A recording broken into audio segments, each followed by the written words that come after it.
Colon adenocarcinoma, इसमें से कोई एज सच क्यों नहीं आया हुआ, तो मैंने उसके बारे में डिस्कस नहीं किया। दैट्स वाई हम इसको इंट्रोडक्शन से ही स्टार्ट करते हैं कि रिस्क फैक्टर सबसे पहले क्या होते हैं। कोलोन के अंदर क्या होगा, कैंसर होगा, तो उसके रिस्क फैक्टर्स जो हैं वो आपके एमसीक्यूज़ में पूछे जा सकते हैं। So you have to learn it कि डाइटरी फैक्टर्स हो सकते हैं, नॉन डाइटरी फैक्टर्स हो सकते हैं। इसके रिस्क फैक्टर्स, डाइटरी फैक्टर्स क्या होते हैं कि वही के लो फाइबर डाइट अगर हो, high red meal, this is important MCQ, कि जो लोग ज़्यादा रेड मीट खाते हैं ना उनके अंदर होता है, क्योंकि इसकी वजह से इसके अंदर कुछ ऐसे कार्सिनोजेनेमाइंस होते हैं जिसकी वजह से जो है it leads to colon cancer. और इसके अलावा क्या है कि फ़ैट कंजम्पशन बहुत ज़्यादा हो, फाइबर्स कम हो, फ़ैट्स बहुत ज़्यादा हों, ठीक है। और इस तरह से ये मेन चीज़ें आ जाती हैं। फिर आते हैं non dietary factors. Non dietary factors में क्या है, वही के एज अगर ज़्यादा हो जाए, ज़्यादा एज वाले लोगों के अंदर ज़्यादा कैंसर्स के चांसेस होते हैं। सिगरेट स्मोकिंग करने वालों में ज़्यादा चांसेस होते हैं। फिर आईबीडी के अंदर आपने देखा होगा कि मैंने आपको बताया था कि अल्सरेटिव कोलाइटिस क्योंकि कोलॉन को मोस्टली इन्वॉल्व करता है, तो वहाँ पे कैंसर के चांसेस फिर ज़्यादा हो जाते हैं। अदरवाइज़ इन कॉजिंग कैंसर जो है वो क्रोहन्स और अल्सरेटिव कोलाइटिस जो है इक्वल होते हैं। ठीक हो गया। उसके बाद ये बाकी जो चीज़ें हैं, फेमिलियल एडिनोमेटस, पॉलीपोसिस और ये नॉन पॉलीपोसिस कोलोरेक्टल कैंसर, इनकी वजह से भी रिस्क फैक्टर्स होते हैं, लेकिन मोस्ट इंपॉर्टेंट यही तीन है। ठीक हो गया। तो इसका जो टेबल है ना वो हम डेविडसन से देखेंगे। यहाँ पे जो है सच जो इम्पोर्टेंट चीज़ें थी वो मैंने आपको बता दी कि ये आपने याद रखनी है इनमें रिस्क फैक्टर्स में। फिर जेनेटिक्स आ जाता है। जेनेटिक्स आपको इसका भी टेबल हम डेविडसन से करेंगे, लेकिन यहाँ पे जो है मोस्ट केसेस स्पोरेडिक, और इसमें जो मेजर चीज़ आती है वो आपने देखा होगा कि पैथोलॉजी में भी आपने देखा था कि एडिनोमा कार्सिनोमा सीक्वेंस होता है। इसका निमोनिक भी इन्होंने दिया हुआ है AK53। होता क्या है कि सबसे पहले जो चेंज आता है वो एपीसी जीन के अंदर आता है। फिर क्या होता है, उसकी वजह से केरास जीन के अंदर म्यूटेशन आती है। तो फिर क्या होता है, उसके बाद स्मैड 4 में म्यूटेशन आती है। और फिर क्या होता है, स्मैड 4 के बाद लॉस ऑफ P53 आ जाता है। तो ये 4 स्टेजेस होती हैं कोलोन कैंसर के कॉज होने में। सबसे पहले क्या है, एपीसी जीन में म्यूटेशन आएगी, सबसे पहले अर्लीस्ट चेंज है। फिर केरास में, फिर स्मैड 4 में, और फिर लॉस ऑफ P53 हो जाएगा। तो ये 4 स्टेप्स होते हैं जिसकी वजह से ये जो है कैंसर होता है AKS एंड P53। तो इस तरह से जो है ना ये सीक्वेंस होता है इसका।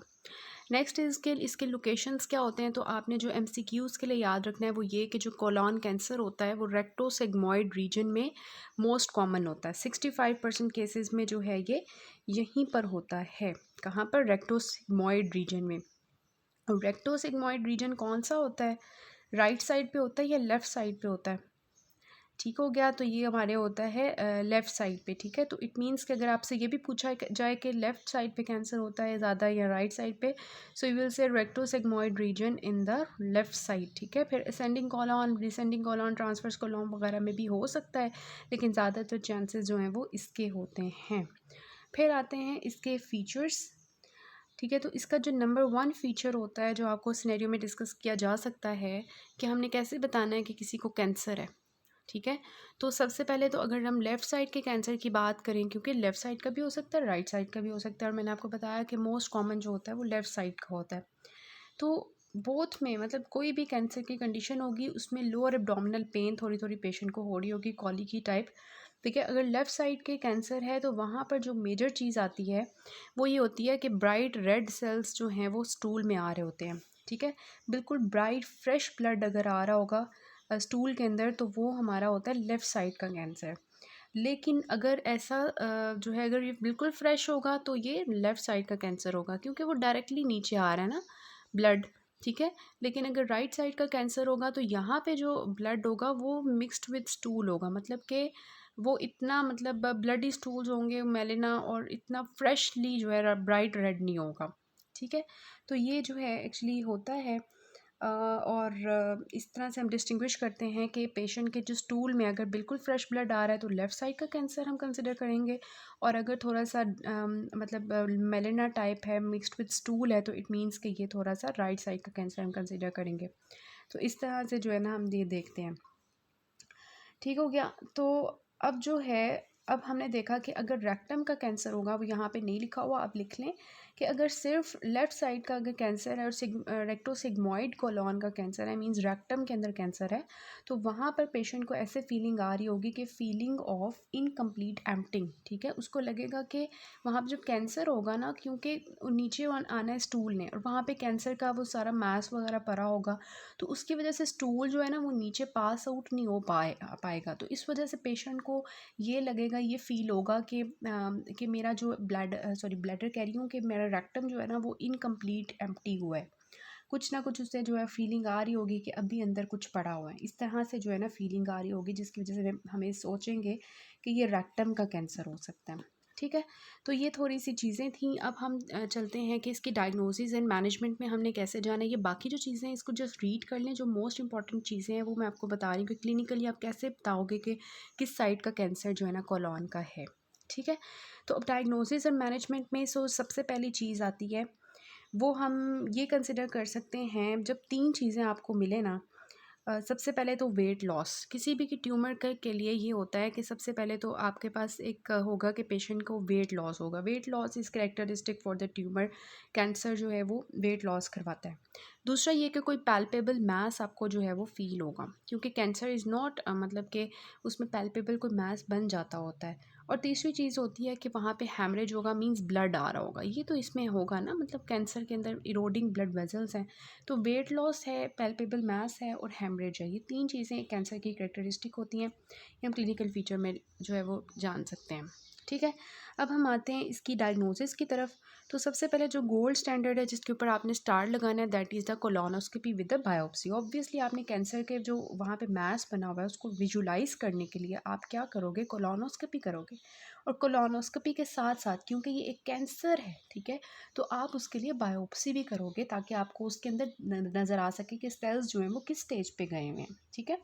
सो colonoscopy with biopsy is the gold standard test, ठीक हो गया। फिर दूसरी चीज़ आती है जो आप यहाँ पे कर सकते हो, that is the faecal occult blood test, ठीक है। फीकल ओकल्ट ब्लड टेस्ट जो है उसमें आप एक्चुअली ये देखते हो कि वैसे तो एक ब्लड होता है ना जो आपको आँखों से नज़र आता है, नेकेड आई से, ठीक है।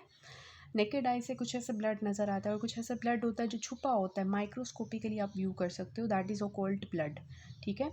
तो कोलॉन कैंसर अगर हो, ठीक है, तो कुछ ऐसा ब्लड होता है जो हमें विजुलाइज कर सकते हैं हम, mostly in the case of left side cancer. लेकिन अगर राइट साइड का कैंसर है, राइट साइड कोलॉन का कैंसर है, तो वो मोस्टली आप जो है वो विजुलाइज नहीं कर सकते नेकेड आई से। So that's why you have to perform the occult blood test, जिसमें आप माइक्रोस्कोपिकली आरबीसीज को देख सकते हो, ठीक है। तो ये वाला आप दूसरा टेस्ट करवा सकते हो। इसके अलावा आप बेरियम एनेमा करवा सकते हो, थर्ड चीज़ यहाँ पे लिखी हुई है। फिर आप जो है ये डीएनए टेस्टिंग भी करवा सकते हो, ठीक है, कि ये जो एक पूरी सीक्वेंस चल रही थी, मैंने आपको बताया था जो एपीसी जीन, केरास और स्मैट4 और p53 की, ठीक है। तो इसमें आप डीएनए टेस्टिंग करवा सकते हो, ठीक है। फिर आता है कि आप जो है एमसीक्यू के लिए आता है कि आप इसके लिए कौन सी जो है वो मार्कर, ट्यूमर मार्कर करवाते हो, तो that is the कार्सिनो embryogenic antigen, ठीक है। So this is for the tumour, जिसमें आप ये CEEA एंटीजन जो है वो डिटेक्ट करोगे, ठीक है, कार्सिनो एम्ब्रियोनिक एंटीजन। सो ये हो गया।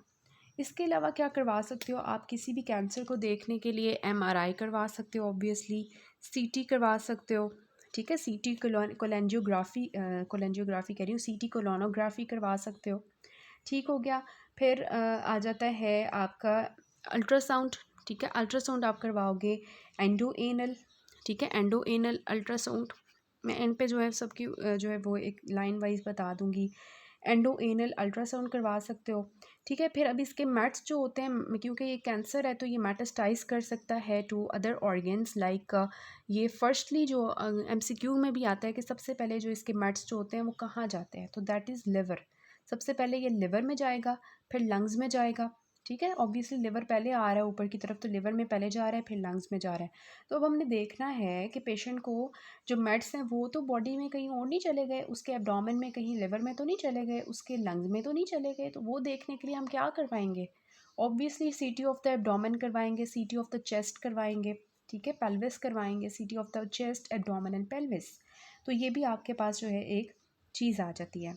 इसके अलावा जो बेसलाइन टेस्ट होते हैं वो तो बायोकेमिस्ट्री वाले टेस्ट होते हैं, वो हर किसी में भी लिख सकते हो कि सीबीसी करवा लेंगे, ईएसआर करवा लेंगे, सीआरपी करवा लेंगे, सी रिएक्टिव प्रोटीन जिसे कहते हैं, एलएफटीज़ आरएफटीज़ वगैरह करवा लेंगे, बिकॉज उस वहाँ पे अगर कैंसर मेड्स चले गए हैं तो उसकी वजह से अगर कोई प्रॉब्लम आई हो। ठीक है, तो एज अ होल मैंने आपको जितने भी बताए हैं वो हम दोबारा से रिवाइज़ कर लेते हैं। कोलोनोस्कोपी विद बायोप्सी सबसे पहले आप लिखोगे फर्स्ट नंबर पे, फिर faecal occult blood test second number पे आ जाएगा, फिर बेरे मैनिमा करवा सकते हो, डीएनए टेस्टिंग करवा सकते हो, DNA testing is not so important, CEA आपने याद रखना है, फिर एमआरआई और सीटी कोलोनोग्राफी जो है ये तो आप हर किसी में लिख सकते हो, सीटी एमआरआई, अल्ट्रासाउंड आप लिख सकते हो।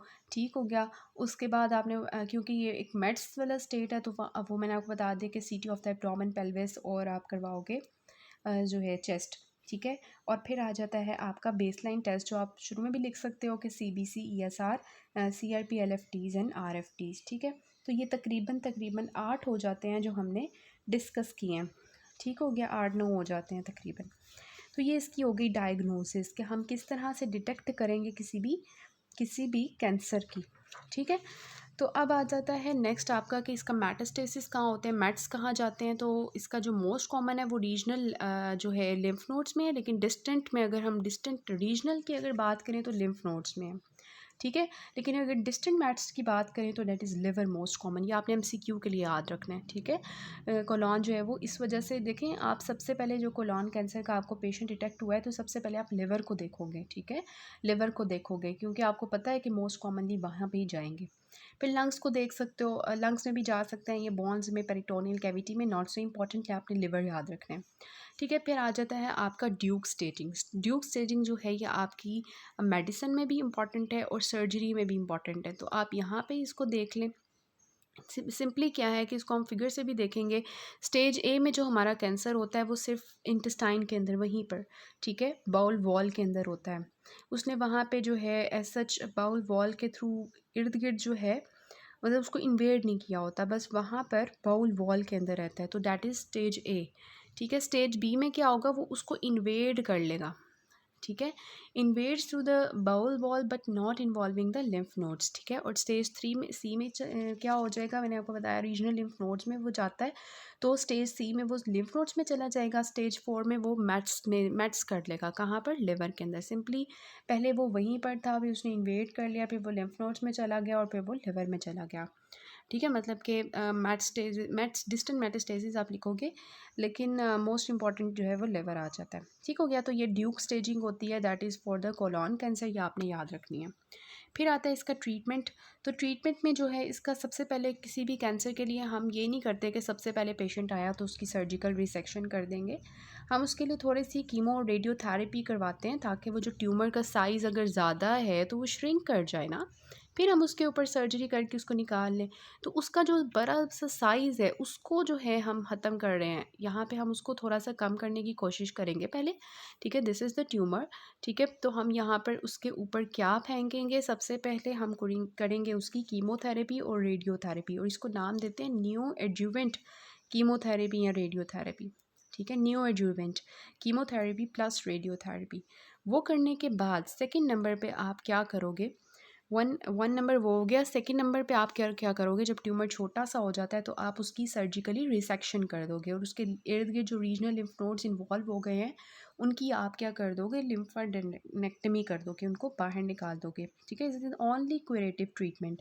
फिर उसके बाद आप क्या करते हो, एडजुवेंट कीमोथेरेपी देते हो, और उसमें जो मोस्ट इंपॉर्टेंट आपने याद रखनी है that is five fluorouracil and folinic acid for 6 months. ठीक है, 5-फ्लोरोयूरासिल नहीं भूलना इसके लिए। ठीक हो गया, इसके अलावा आपकी जो है डेविडसन में लिखा हुआ है, इसके साथ आपका लिखा हुआ है कैपीसीटाबाइन। ठीक है, कैपीसीटाबाइन जो है ये अलॉन्ग विद 5-फ्लोरोयूरासिल आप 6 मंथ्स के लिए देते हो। This is known as adjuvant chemotherapy, और ये होता है इसका फ़ायदा कि ये रिकरेंस को प्रिवेंट करता है, जो कैंसर हमने एक्साइट किया है उसको दोबारा ना होने दे। फिर फोर्थ नंबर पे जो आपका आता है, जो यहाँ पे नहीं है सच लिखा हुआ, आप लिख ले, that is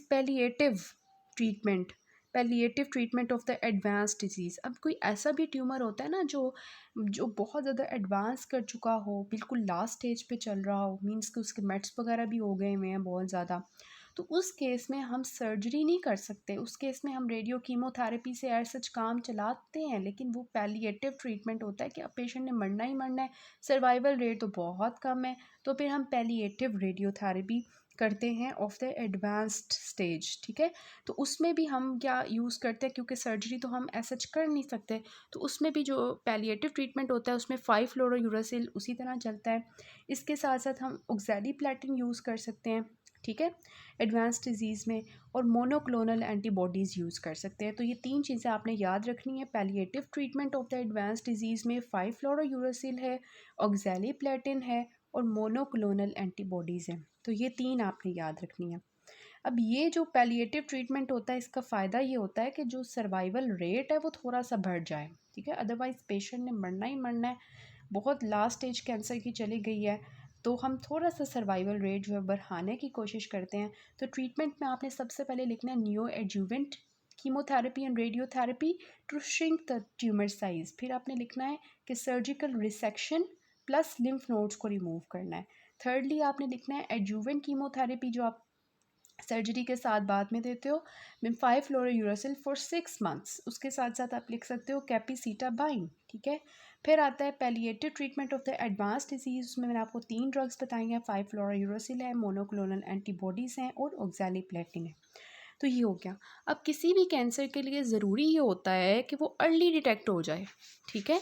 so colon cancer में जो मेजर कंसर्न हमारा होना चाहिए वो इसकी स्क्रीनिंग है, कि हमने स्क्रीनिंग करनी है, ठीक है, कि हम उसको अर्ली डायग्नोसिस और प्रॉम्प्ट ट्रीटमेंट में लेकर जाएं, ना कि ये कि वो बिल्कुल लास्ट स्टेज में पेशेंट आ रहा है और फिर उसका बुरा हाल होगा। तो ये screening for the colon cancer is very much important, ठीक है।